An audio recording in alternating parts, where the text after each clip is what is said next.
Hello and welcome back to the APSCC live webinar series. I'm Christopher Slaughter, your MC for the series. Thank you very much for joining us today. Thank you for joining us over the last several months as we've put this series together. And thank you very much to Relativity Space, who is the sponsor for today's session, which is Small Launchers, Is Government the Key? Joining us in just a moment will be Peter DeSelling from Space Intelligence Report. He'll be joined by panelists Tim Ellis, the CEO of Relativity Space, Peter Beck, the CEO of Rocket Lab, and Roger Zhang, the CEO of Landspace from China, to put that question to them and to find out a lot more about each of those companies and what's happening in the small launch space. So joining us now, Peter DeSelling. Thank you very much. Ladies and gentlemen, thank you for joining the small launcher panel. There's a lot of stuff going on in this industry right now. As most of you know, you wouldn't be tuning in. There are well over 100 companies trying to do something similar to what the three gentlemen we have today are doing. Most of them, by all estimates of anybody who knows the industry, are not going to make it. That means there's going to be dozens and dozens of people who are just going to go out of, companies are just going to go out of business.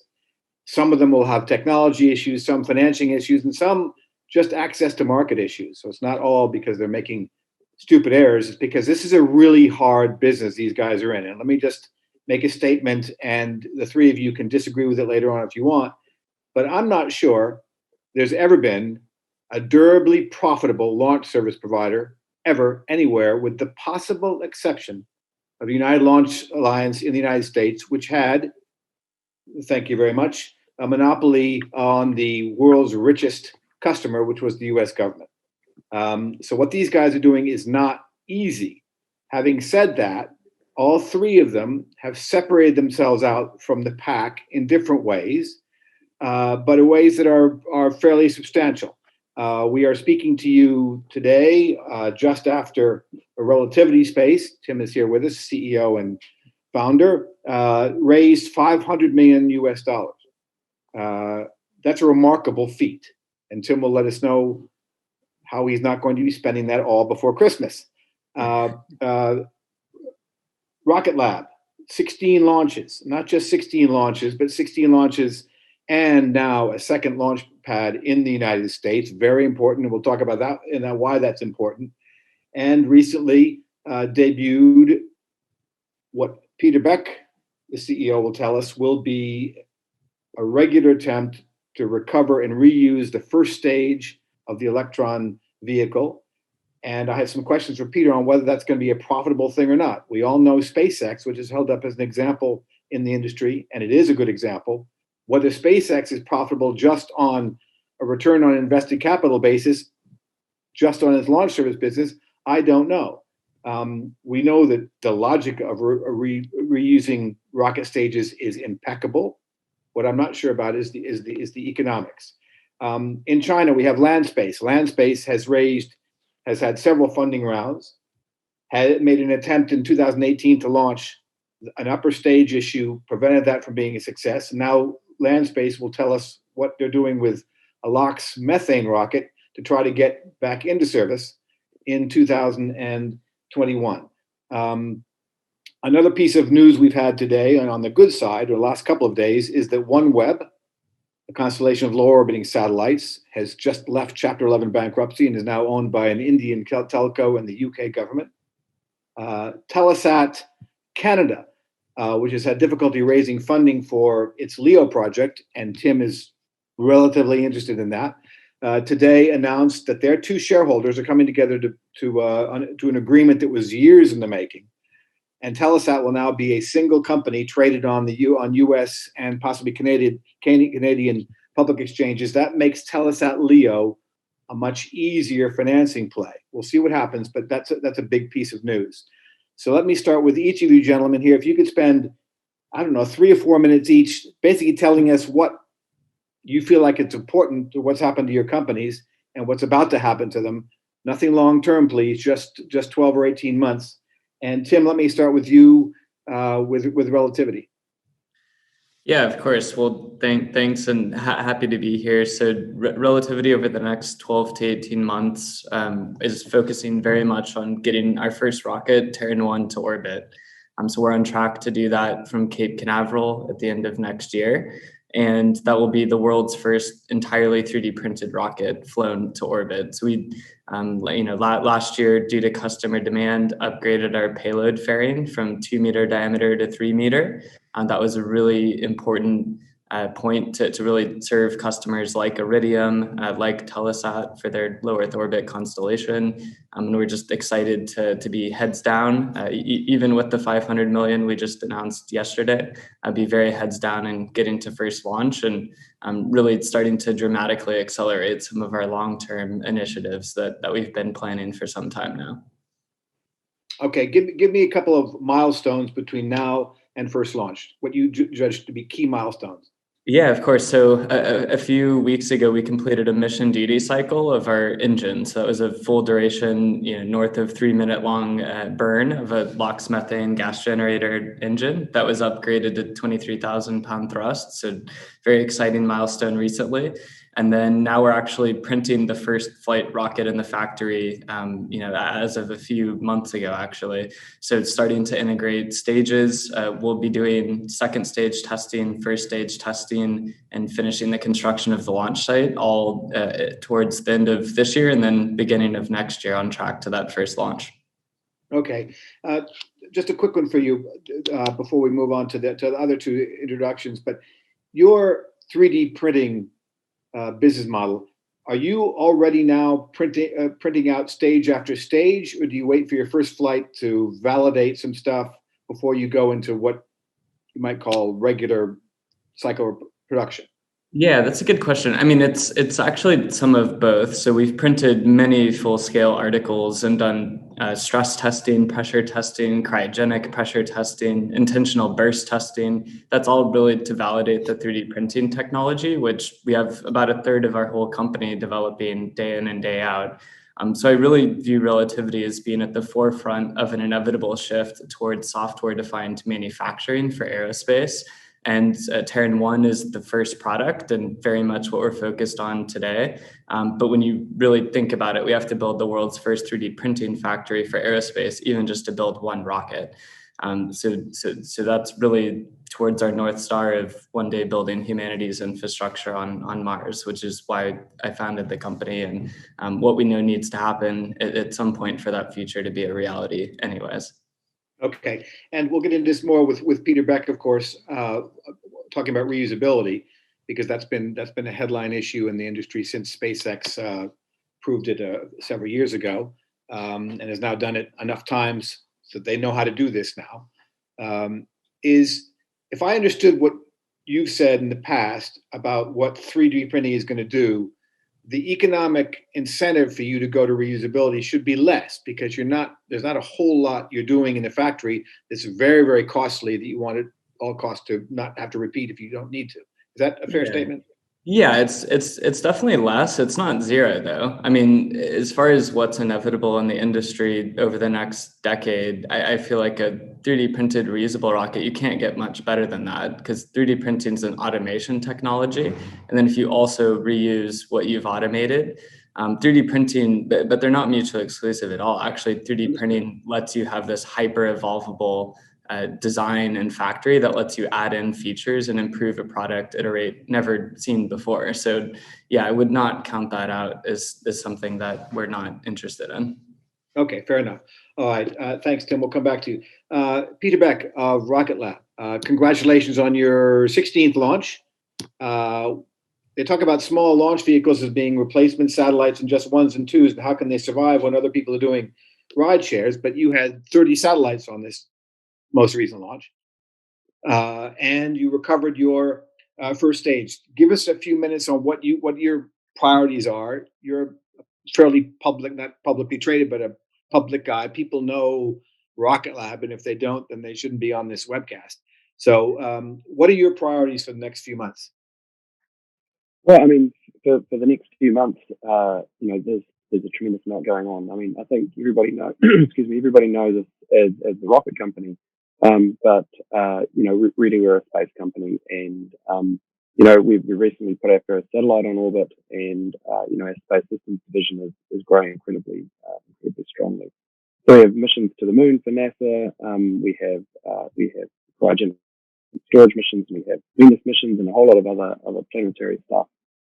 But on the launch side of it, for us, we see launch as largely a solved problem between the very large rideshare vehicles and small dedicated launch vehicles. And today, every 30 days, a new Electron rolls off the production line. In fact, actually last month, the production team hit a new record, and we did one Electron in 18 days. So that was a huge milestone by the team. But as you kind of pointed out, we're 16 flights in, 95 satellites on orbit, 3 pads operational, and we had our first successful reuse, which is important, because I think as I look out and I look back at Rocket Lab, getting to first flight is about 50% of the way there. First flight is kind of the first piece, and then there's a tremendous amount yet to come as you scale the factory and scale production and scale launch and operations and all of the stuff that goes with actually flying customers. So for us, it's continuing to scale launch, but also combining launch with the spacecraft creates a really unique proposition for customers. Am I right? Rocket Lab is now 14 years old. Yeah, Rocket Lab as a company is 14 years old. We actually started the Electron program in 2014. So it took us just over 3 years to go from first funding to first flight in the Electron vehicle. Yeah, it gives people an idea. This is not a cakewalk by any measure. And you're right to reference, Peter. It's not for this panel, but for those of you who are interested in Rocket Lab, Rocket Lab is a satellite operator now, and that's a business that they're looking into that is very interesting using their upper stage.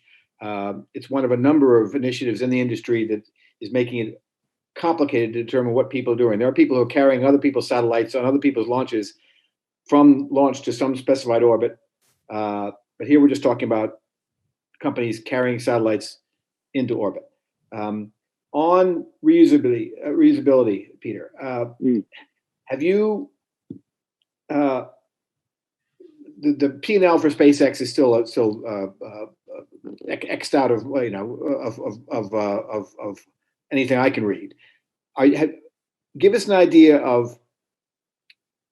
Well, let me put it this way. I've always thought the reusability made a lot of sense, only starting at a certain launch rhythm. Before that, it was kind of dicey as an economic proposition, as an environmental proposition, as something that just seems right. It's good from the get-go. But I'm talking about as a business owner, which is what you are. Yeah. Give us an idea what your thinking is about that. What cadence you need to be at before reusability kicks in as a good business decision? Yeah, so it really depends on the quality of the stage you can return. If you can return a stage in really high quality and good condition, then the economics are stunning. If you've got to do a whole lot of rework to the stage, then that's when it starts to, the economics start to pale with and trade against the kind of, the operational element of not having to have more production facility and not having to have more production staff. So, our whole fundamental goal here with reusability was not just to get it back for the sake of getting it back. Right. Obviously we wanted to alleviate some strain in production as we scale, but as we've kind of progressed down here, and with the results we had a couple of days ago, the economics, if we can return it in the condition that we're hoping to now, the economics look really, really great. And the idea here is to put it back on the pad, recharge the batteries, gas it, and go again. And if we can get to that point, then the economics of small launch, which you have to understand that small launch is kind of like the difference between Uber and a bus. It's always going to cost more, but you get the flexibility that you get. But if you can really successfully reuse, then the economics start to look a lot like the big bus, which gets really exciting.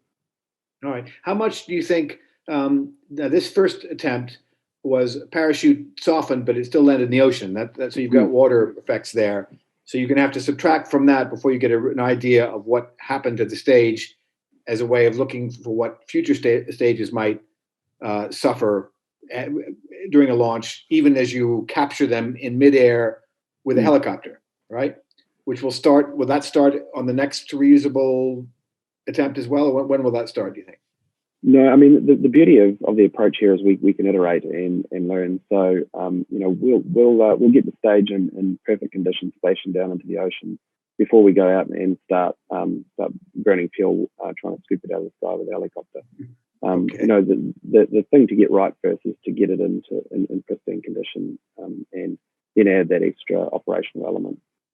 Yeah, I guess it's too soon to talk about any early assessments you've made on that stage, is it? Well, it's in remarkably great condition, actually. So we declare that mission 100% successful. It was good, and with any of those kinds of things, the value of getting something back like that is just enormous, and you can really see firsthand all the margins you had or didn't have. So we have a very, very clear steer and clear path from here. So it's exciting. How much time did it spend in the water? Oh, it's been about 4 or 5 hours in the water. It's a little bit unfortunate because the seas went from a 2 meter swell to a 5 meter swell. So, we sustained far more damage trying to fish this thing out of an incredibly wild ocean than it did re-entering from space. Interesting. All right, well, we might come back to that. Reusability is a big deal, at least in the minds of most of the investors I talk to. Maybe it's because SpaceX has done such a great job at PR over the last 5 years. It could be part of it. Let me move to Roger Zhang of Landspace. Roger, I don't see you, but are you still there? Yes, I'm here. You cannot see there me. You are. I got you. Okay. I got you. Okay. All right. Good. Anyway, thanks for joining us. I know it's an uncommon hour in Beijing, so we appreciate your flexibility. Roger, give us an idea. For those who don't know Landspace, I want to give you another minute longer than the other two, because I think you might be a little less well known than the other two.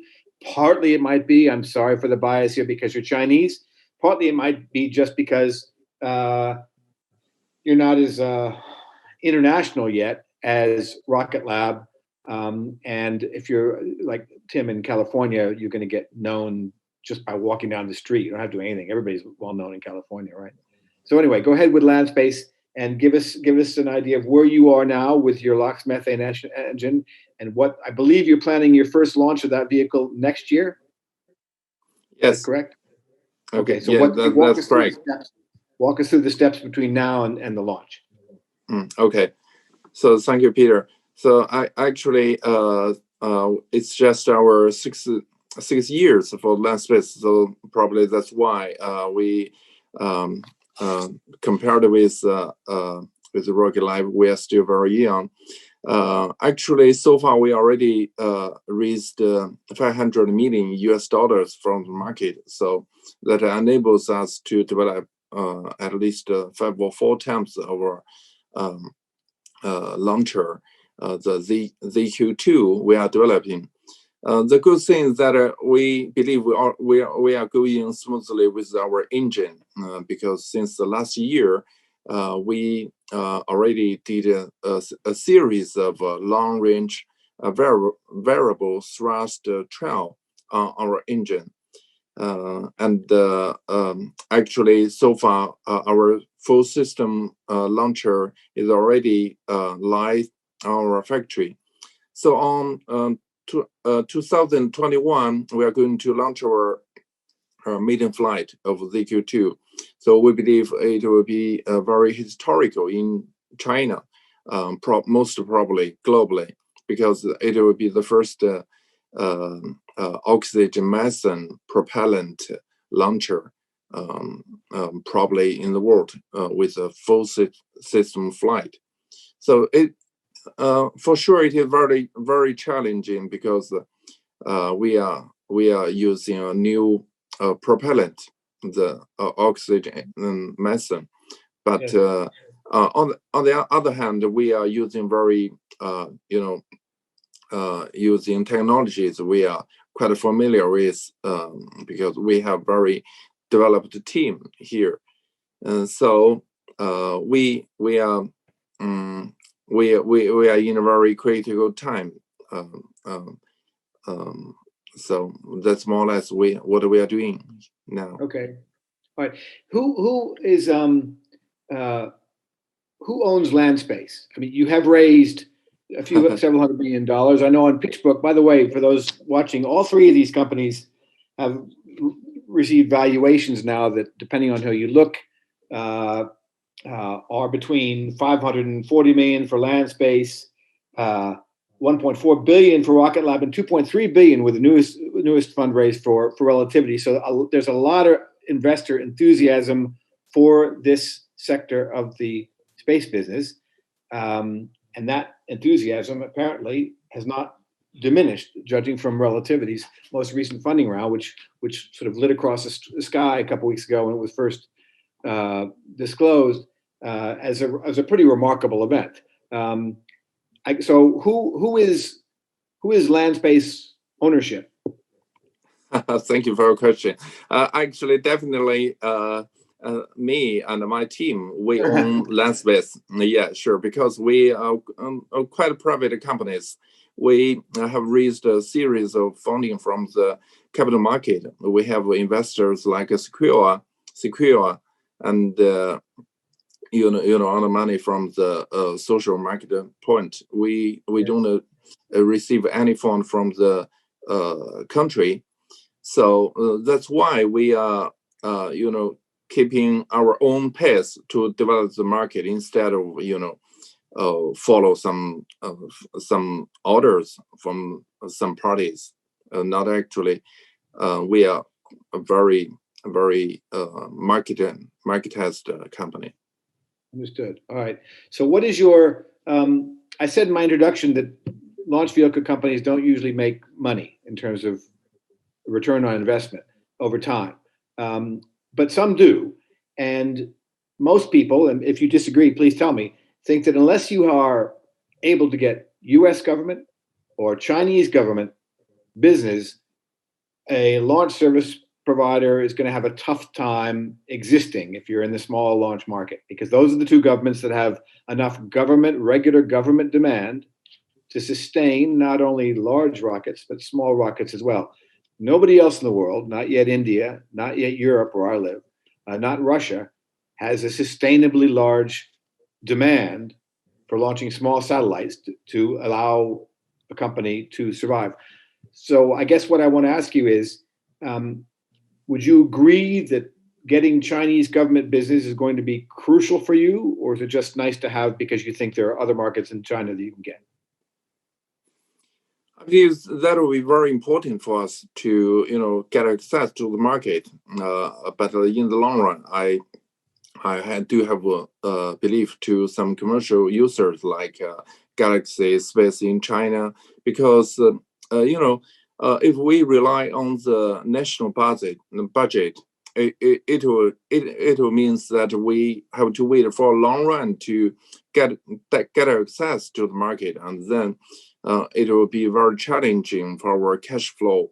So I believe that it means something if we get access to the, get some national orders. That means that we are very reliable. We are, in a very, very good phase of developing our product. But that doesn't mean that we can make a living by that orders.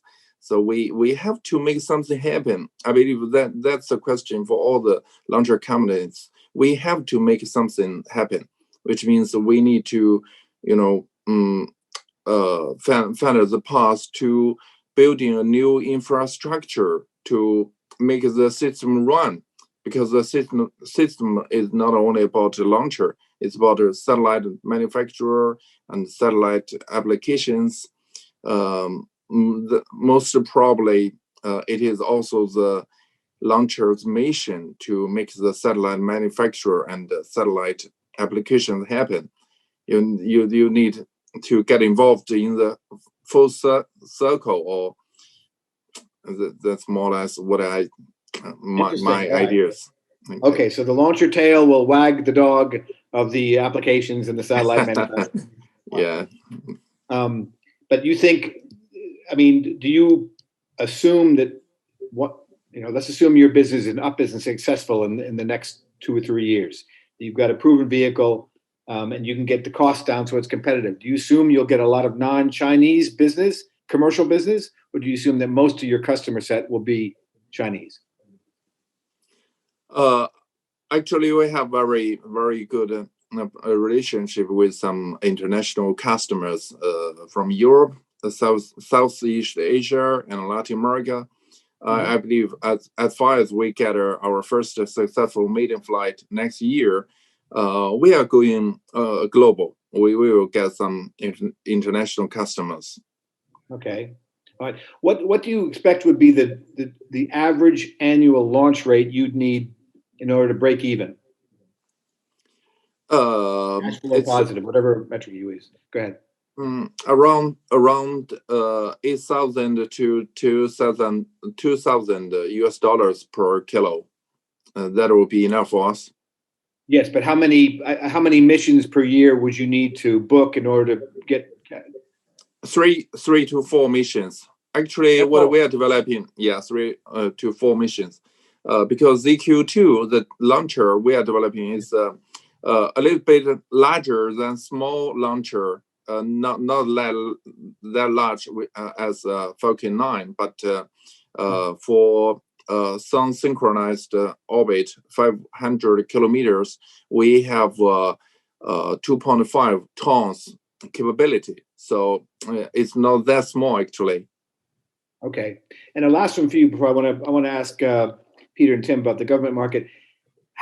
When you look at the competitive landscape just in China, okay, what do you see? Who are you competing with? Would you think? If I'm sorry to stick with the government, but those are the big guys here. The Chinese government is going to want to be able to have a bouquet of launch options in front of it, and it already does to some extent with Sijuik. Who would you think you're competing with in China? I always believe that we are competing with ourselves because so far no private companies in China has ever proved that they are capable of launch liquid launchers. Because we believe that solid rocket cannot compete in the market, especially compete globally. But it is still very challenging for all the private companies in China to launch a liquid launcher. So next year will be the most critical year for all the private launcher companies. There are actually 5 or 6 players in China to prove that we can do that. We can do that. Only prove that we can say who we are competing with, because in the long run, in the long run, we still have some competition with state-owned companies. But I believe not in China, but globally. We're not competing with domestic players. We're competing internationally. All right, fair enough, fair enough. Peter Beck, let me come back to you. Peter, give me an idea of how you're thinking about the importance of the U.S. government particularly, but governments in general, but the U.S. government is the big enchilada there, has changed over the years, and whether you now think that this is the sine qua non of being a successful small launch vehicle operator, to have a big government as an anchor or regular customer. Yeah, so no doubt having a government customer is important. But if you're going to build your business model around relying completely on a government customer being there, then you're kind of hosed, because the US government customer is no different to any other commercial customer, is they're seeking the best value. So you can't kind of rely on the fact that Rocket Lab today is the only active small launcher. So you can't rely on that on that fact, because other people will come in and be competitive, and the US government customer is just as discerning as any other commercial customer on wanting the best value. So the kind of traditional historical US government customer where they're happy to pay for capability and retaining capability is gone. And I think if you're, like I say, if you're building your business model around that, then that's a very bad place to be. But I think we have a unique perspective here, because I think we've flown just about every US government agency and a huge number of commercial customers. And across Rocket Lab, 50% of our customer base is commercial and 50% is government. And then within that 50%, about 30% is kind of DoD and defense, and about 20% is civil. But I think it's important to note that the highest value mission for Rocket Lab to date was not a government customer, it's a commercial customer. So if you're talking about, how much customers are willing to pay, to date for us, commercial customer, holds that record. Interesting. So that's one commercial customer. But when you say it's 50-50 in terms of numbers of units, 50% government, 50% commercial, if I look at the revenue from that 50% government, it would probably be more than 50%, would it not? Pretty similar, actually. I mean, the government is a very discerning customer. They're looking for best value, and they're looking across what you charge your commercial customer versus what you charge your government customer. And the government's moving away from really deep due diligence and deep mission assurance to a commercial model. So as they move towards that commercial model, they want commercial-like prices. So I would say that especially in the small launch arena, the typical mission assurance heavy missions are not so critical. Okay, so the days I remember Elon Musk a couple of years ago being asked why he's charging more for the U.S. government than for commercial, instead of answering because I can, which is a good answer as far as I could tell, he answered, well, NASA would add just the paperwork they're going to want, the due diligence you put it, maybe another 10%. The U.S. Air Force is going to add another 20% to our costs. Yep. That's part of the answer. So you'd say, from what, leaving aside the first couple of launches with you, with the U.S. government, you'd say that the delta between the amount of paperwork and bureaucracy you've got to do for the U.S. government compared to a commercial customer, that delta is now reduced? Yeah, absolutely. Absolutely. Look, we've flown 2 classified missions for the NRO, and they have taken a very light touch on mission assurance, and part of that I think is what you can show. Like if you rock on up and you've got a messy factory and you haven't got good controls over what you do, then it's probably a different story. But there is nobody on this planet who wants to fail a rocket less than me. So mission assurance is number one priority for me, and anybody who comes to Rocket Lab can see from the quality of the product through the quality of the factory that we take that as number one priority. So I think there's there's definitely some trust there, but there's also the acknowledgement that small launches is able to provide rapid and affordable delivery of spacecraft. If you go and wrap a whole heap of mission assurance around it, then it's no longer affordable or rapid, which is where all these government customers are trying to go is getting assets on orbit quickly and affordably. So yeah, it's a different model. Okay, but would you agree or disagree that over the next several years, as far as you can reliably see in terms of what the market looks like, the core customer that you'd want to have is a government customer, because the demand peaks and valleys is not going to be as dramatic as it will be with the commercial market. And we've seen, at least in larger satellites, the commercial market, when it goes into a valley, it can be a steep valley. Yeah, I mean, no doubt. I mean, there's pluses and minuses. I think the real answer here is you need a very well balanced portfolio, and we really like the 50-50, and that's what we try and maintain, because as you point out, commercial, the space industry in general is very kind of stop and start and cyclical. Yeah. So you need to spread that over over a variety of markets, but.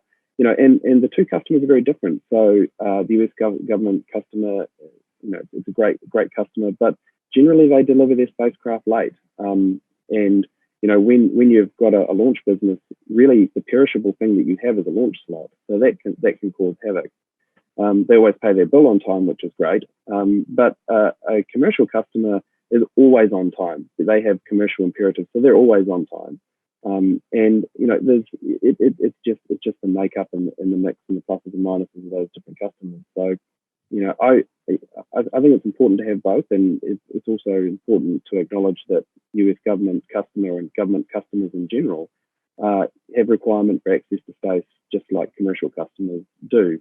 But I think where it gets dangerous is if you try and build your business model around one or the other. In fact, you have to have a really balanced portfolio. Yeah, that seems like an ideal thing if you can do it. I'm looking where I live in Europe, but there are half a dozen companies, as you know, trying to be the rocket lab of Europe, and the demand case is tough. The demand case is tough. There are no governments here that have anywhere near the amount of requirements just for small satellites that the US government does. And I think the Chinese government is probably the only other one that I can see. Tim, let me move back to you at Relativity. Your assessment, what Peter just said about the fact that the government looks like it's coming in with a much more commercially minded approach to procuring a launch and oversight of that launch preparation, that's a fairly big deal. I know you haven't launched yet, but is it your sense that is the way it's going? Yeah, I think it is. So while we haven't launched it, we have started to publicly announce some of our initial government customers with a recent contract with Lockheed Martin and NASA for a cryogenic in-space test bed that Lockheed's building. So we are starting down that path. Right now, 90% of our backlog, more than 90%, is actually commercial, and government will play a key part as well, just like with Peter and Rocket Lab. But we're really actually seeing the commercial market being pretty robust. I think it's worth pointing out that at different payload sizes, that dynamic is very different. There's actually a lot of market segmentation depending on payload size. So I think as you reference with a SpaceX, for example, once you get to larger and larger payloads, these are several orders of magnitude more expensive satellites. So the overhead for mission assurance is notably going to be different when you're launching a many ton satellite that may cost several $billion and be a national asset versus satellites that are more in the small satellite payload class.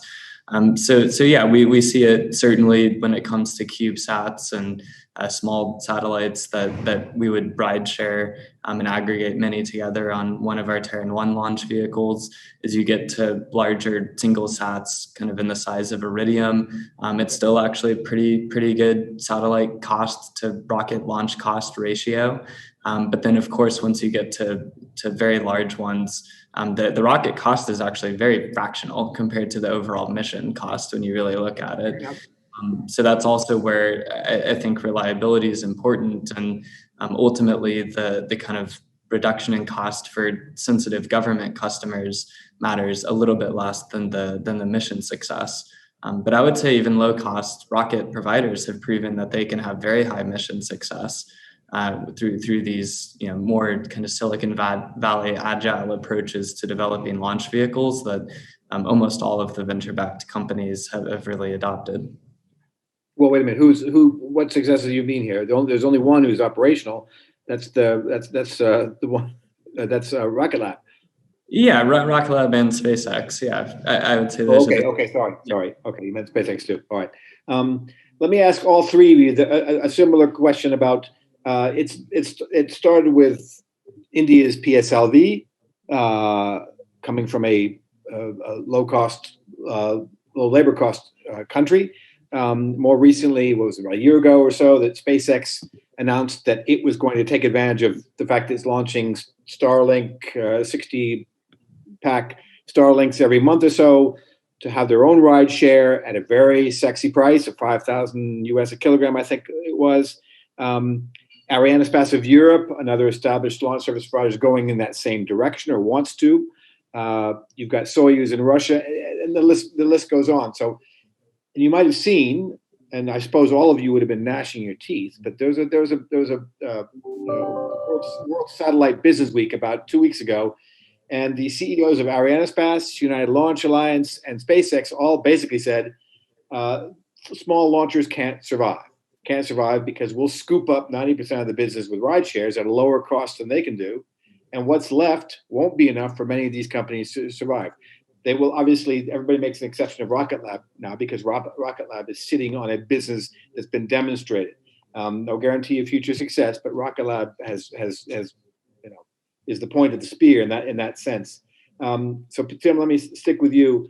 Is how do you see the commercial market when you have these larger launch service providers?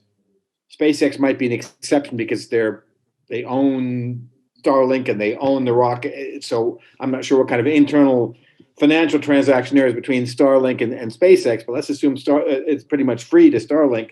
And so SpaceX tacks on a few ride shares to each of those missions, and they can do it at a marginal cost that's really going to be pretty close to unbeatable. So you look at that and you say, yeah, that's a fact.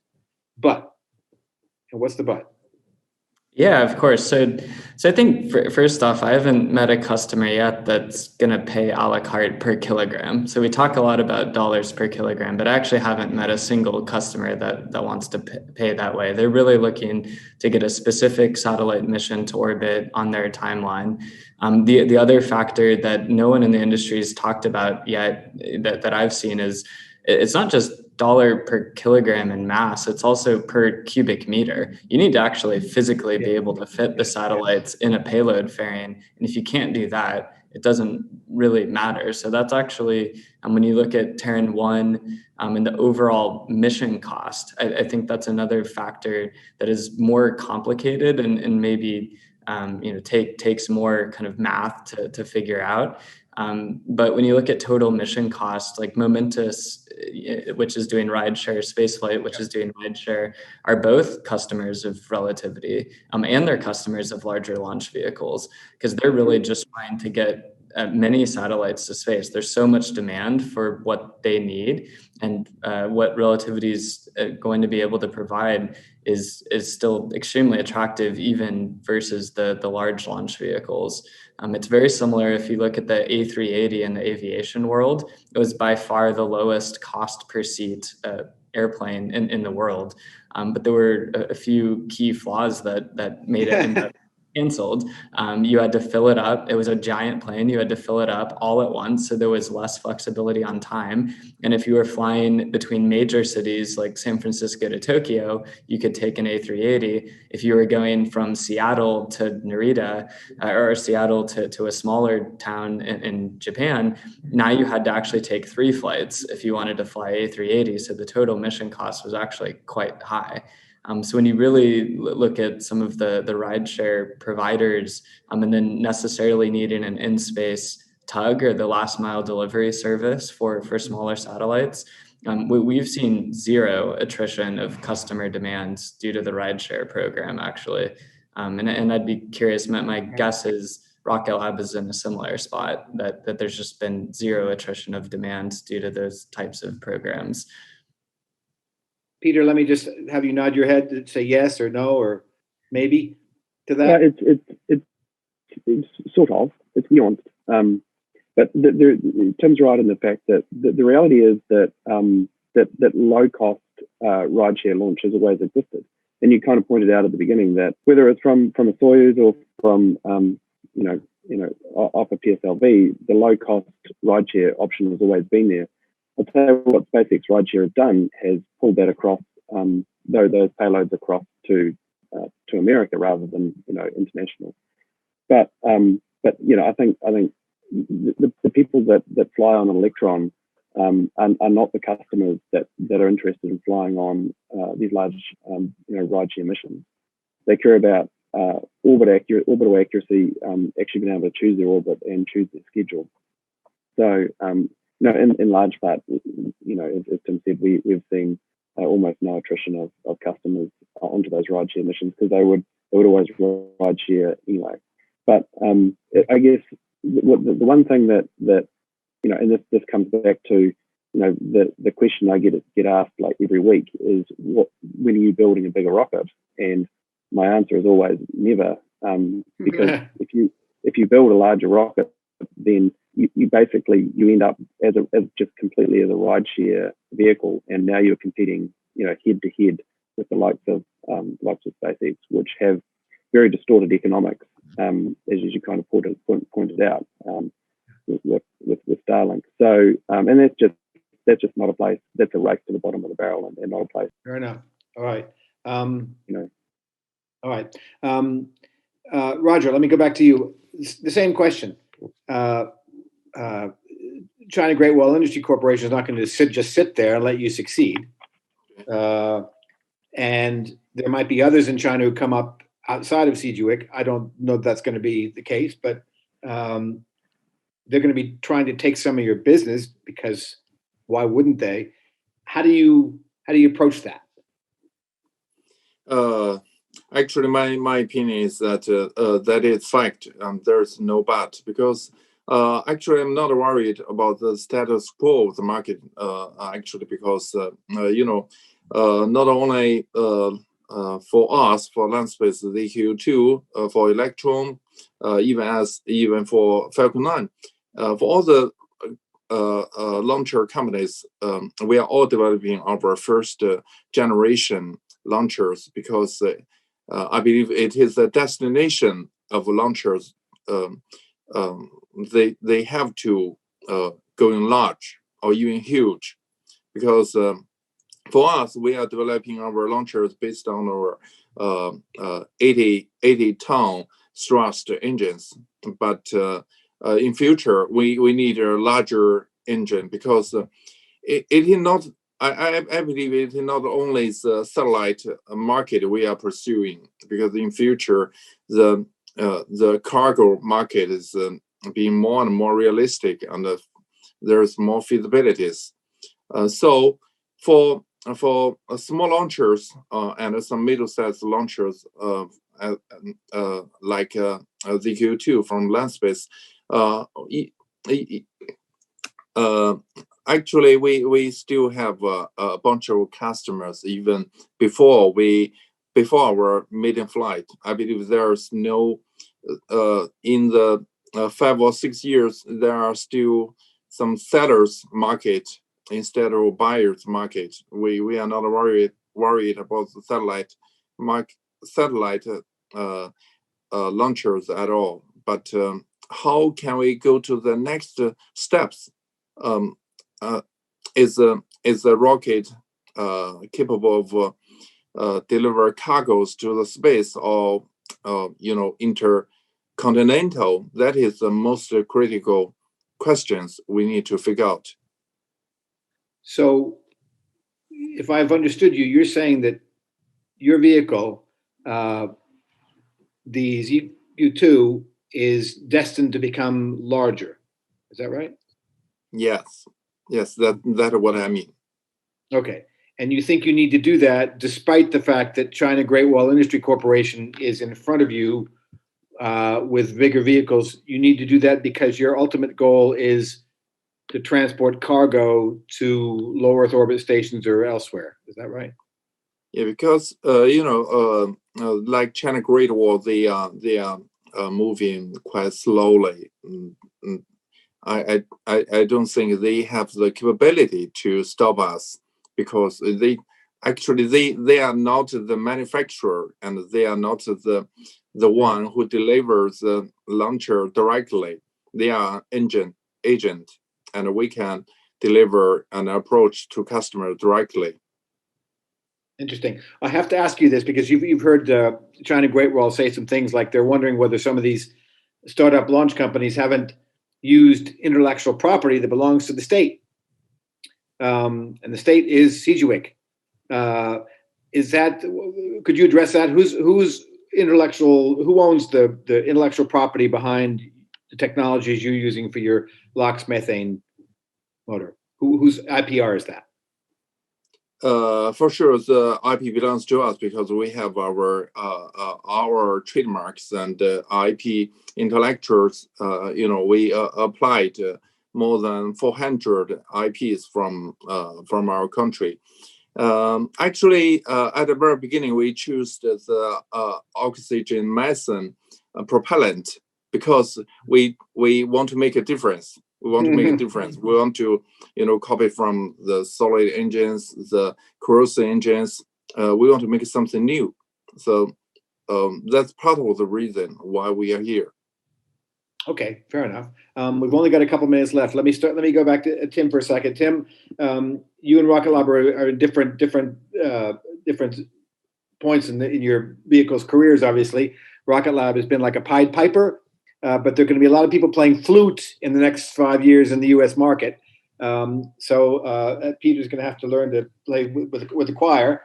I want to ask you, it's again just viewed as there are a lot of smart people working their tails off in companies that are not Relativity or Landspace or Rocket Lab. You know that. You've met most of these people. Very sharp. But not all of them can make it. And so there's going to be a point at which some of them can make it far enough to have a first few launches, and then they will get desperately hungry. And people who are desperately hungry do desperate things. How do you see this playing out in the US market? Because that's where most of them are. Yeah, of course. I know this question comes up a ton on these panels, and from Relativity's background, I really feel like, other than my experience at Blue Origin and a lot of our team's experience at other private space companies, we really started at Y Combinator, which is very Silicon Valley, kind of integration, and in so many other industries in Silicon Valley, people don't worry that much about the fact that there's 100 competitors and not all of them are going to make it. That's actually, in many ways, the great part about being in a startup, is that people are all trying different things and really taking big risks and swinging for the fences. And the fact that not all of them make it, well, of course, sad for the people that do work very hard in those companies, ends up actually working out for the whole industry, because you get ones that pop out and are successful and end up being highly disruptive and creating great capabilities that really influence and shape the market for decades to come. Of course, I believe Relativity is now one of those companies. I mean, raising $500 million, and these are very sophisticated and long-term thinking investors. Tiger Global, Fidelity, Bailey Gifford, they're very long-term hold investors. And a lot of people have done work on what ultimately, even though we're launching rockets, you can distill it to dollars and cents in a business case and business model that has assumptions. And really, for us starting Relativity, and what I do hope for more companies in the industry is we're only the second company in the world that's working to make humanity multiplanetary, focused on the 3D printing technologies that will be necessary and inevitable if that's ever going to happen in our lifetime or period. And it's been 18 years since the first company said they were going to make humanity multiplanetary and go to Mars and build a sustainable society. So I really hope that we inspire dozens to hundreds more. And I'm certainly waiting for more companies to be ambitious and think big, and really have a boots on the ground business plan that actually gets them to a scale where they could actually make that happen quite quickly. So, I think really that's the only thing I hope for more companies, is to have those ambitions and want to align towards one North Star as a species that we can actually make happen. Okay, so it's not one ant that gets across the river, but 6,000 dead ants that have to die, and then the other ant gets across the river. It's well said what you said.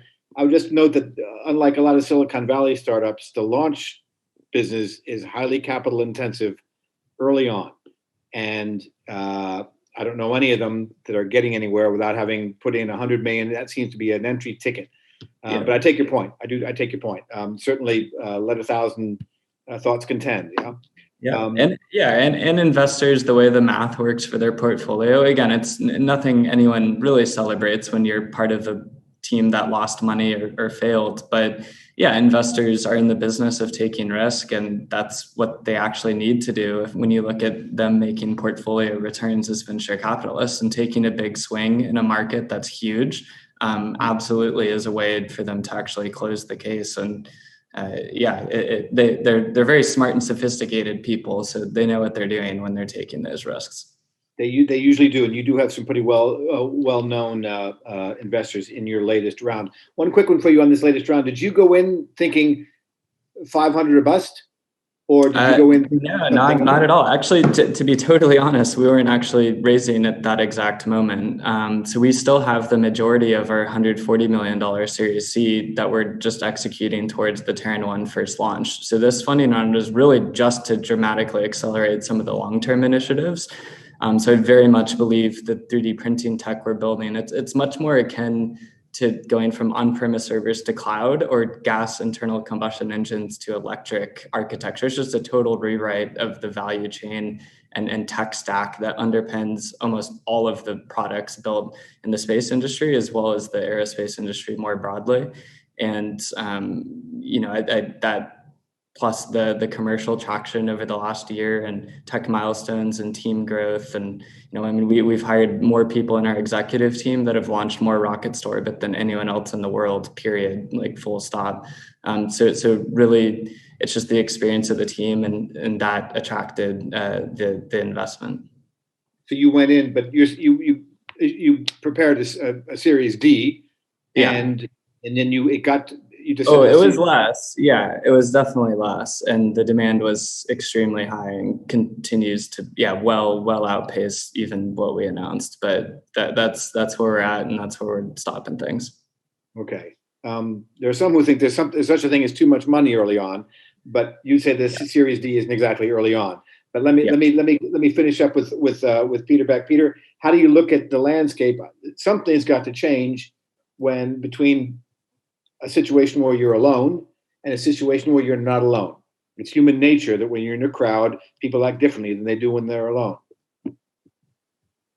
Yeah, I mean that's fair, but I guess we're just following on a plan that we had put in place many years ago and executing on it. So the one thing that I worry about is the demand side, of course, and I've seen a tremendous number of these launch companies pitch, and the same old numbers get pulled out. But from somebody who's actually flying these guys, we need a lot more to occur within the spacecraft side to justify any kind of semblance of more launches. The demand needs to grow a tremendous amount, and I think some of the demand has kind of stalled on the commercial satellite front, the commercial space business front, because everyone's waiting for some results. I mean, there's been billions and billions of dollars of capital, put to work, and in a tremendous spectrum of space companies, and and it feels like there's a little bit of a hold right now as everybody waits to see see some of these guys actually deliver the financial results that were promised. So we certainly need a lot more of that growth and demand to occur. Because at the end of the day, and I tell everybody, we're a glorified freight company. That's all we are. We're a freight business. So if there's no parcels to fly, then you're going to have a whole lot of vans sitting on the ground waiting for customers to turn up. So it's really important that we, as launch vehicle companies, we make sure that we stimulate the market as much as we can. And that was in part some of the reason why we developed the Photon satellite is that enables just a radically different and lower cost entry point and capability point for our satellite companies to put assets and innovation on orbit. Okay, Roger, let me close with you. How are you fixed with money? Sorry to ask a direct capitalist question here, but I'm just a direct capitalist. Okay, just as I mentioned, for now we have enough capital to develop at least 5 or 6 times our ZQ2. But in the long run, I believe if we got a successful maiden flight next year, we are going to deliver at least 5 to 6 times per year since 2022. So that will makes us free cash flow since that.